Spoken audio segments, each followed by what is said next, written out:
People are doing well. In last video, we have studied about what is nucleus and what is cell wall, plasma membrane, and all this. In today's lecture, we will move in the continuation of nucleus. Okay, by now we have studied about that nucleus is the brain of the cell, right? So now we will study about what is nucleus made up of. Okay, so nuclear envelope is a double membrane covering which separates the nucleus from cytoplasm. It contains many nuclear pore. You need not to go into detail of it. You just remember of what all substance is nucleus made up of. So mainly remember three part that nucleus is made up of three part, that is nuclear envelope, nucleoplasm and nucleolus, right? So remember this nuclear envelope is a double membrane covering, okay, and which separate the nucleus from cytoplasm. Nuclear pores allow exchange of material between the nucleus and cytoplasm. And in the similar way, nucleoplasm is colorless. Nucleolus, it is rich in RNA. RNA means riboxylic nucleic acid, right, which is a site of ribosome formation. So you can see the diagram over here that the nucleus is enclosed by a double membrane. Let's move to the next slide. It's a more complex diagram, so you don't need to study about it. Now comes the difference between nucleus and nucleolus. Or you can say it in another word, does cell wall and plasma membrane are similar in function? We have already done this before, right? We have studied what is cell wall and what is plasma membrane before. Now we are going to differentiate between nucleus and nucleolus. Nucleus means it represents the whole eukaryotic complex that contains genetic information. As I told you before, that nucleus is a center which will carry all the genetic information from your ancestors or your parents, right? And what is nucleolus? Nucleolus is a component of nucleus. It's like a nucleus is there and nucleolus is a part of nucleus. Okay, in nucleus it is covered by a two membrane envelope, whereas nucleolus it is without a covering membrane. The third point in nucleus is it controls the structure and working of cell, whereas nucleolus it synthesizes ribosomal subunits. So here is the next note point for you people, that is chromatin material. It is a thread-like structure made of DNA and protein. The question may be asked is ki what is chromatin? So you should know it is a thread-like structure which is made up of DNA and proteins, right? And here one more thing is there. During cell division, chromatin becomes highly condensed, thick and rod-like structures called chromosomes. Chromosomes will be there, okay? And what is related to this chromatin? This will get condensed and thick and rod-like structures. In detail, we will study about chromosomes now. What is chromosomes? As you people all know that we have studied about hierarchical information or some kind of genetic information that you receive in your cells from your parents, है ना? Now we will study about chromosomes. Like what is chromosomes related to genetic information? See, chromosomes are the thread-like structures which are formed by condensation of chromatin during cell division are called chromosomes. They are referred as hereditary vehicles. Why it is referred to as hereditary vehicles?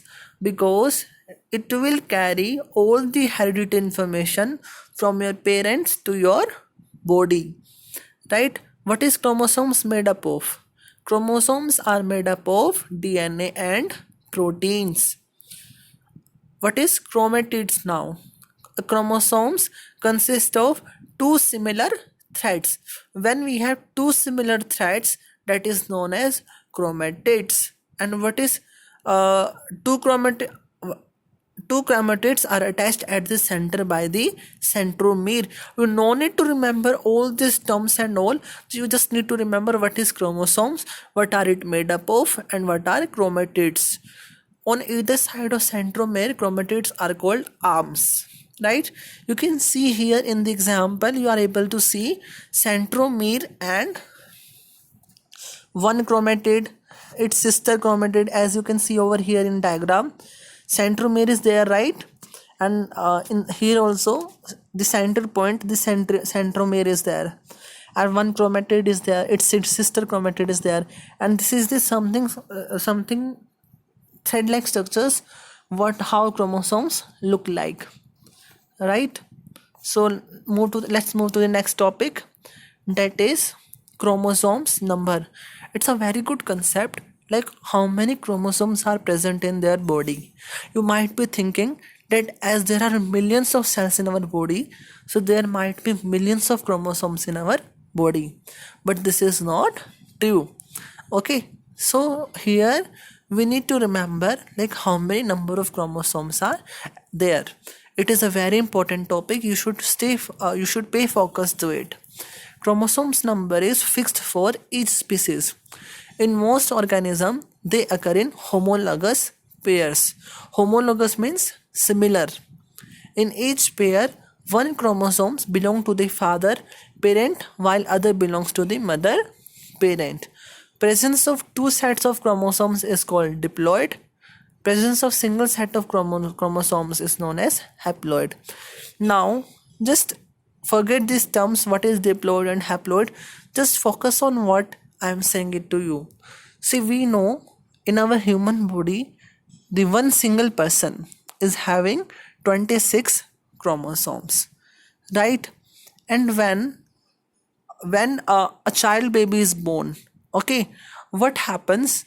We get 23 pairs of chromosomes, right? 23 from the father and 23 from the mother. Out of them, 22 pairs of chromosomes are similar in both male and female, both mother and father. Whereas the last chromosome, that is 23rd chromosome, is different in both father and mother. Right? You no need to remember much in detail, but you should know what is chromosomes and what are it made up of, how many numbers are there, what is chromatids. Now, role of nucleus in a cell. Nucleus contains all the genetic information not only for the cell but for the whole organism. As I told you, you people do some kind of same habits as your parents have. What is that? That is nothing but the heredity of your parents in you. Okay, so it is not meant for one cell, right? You hold together makes a whole body. So you are not a cell, you have millions of cells in your body. So it is not only for the cell, it is for the whole organism. It functions as the control center of all the activities, metabolism and cell activities. As I told you, it is the brain of the cell. So brain means it will control all the functions of the cell. Ribosomes are formed by nucleus part of nucleus. As I told you, nucleolus is a component of nucleus. So ribosomes are formed by the nucleolus part. Nucleus brings about cell differentiation by which a cell attains a specific structures and function. Division of nucleus is essential for cell division. Reshuffling of chromosomes and changes in genes produce variation. Okay, we will study in next lecture. Thank you.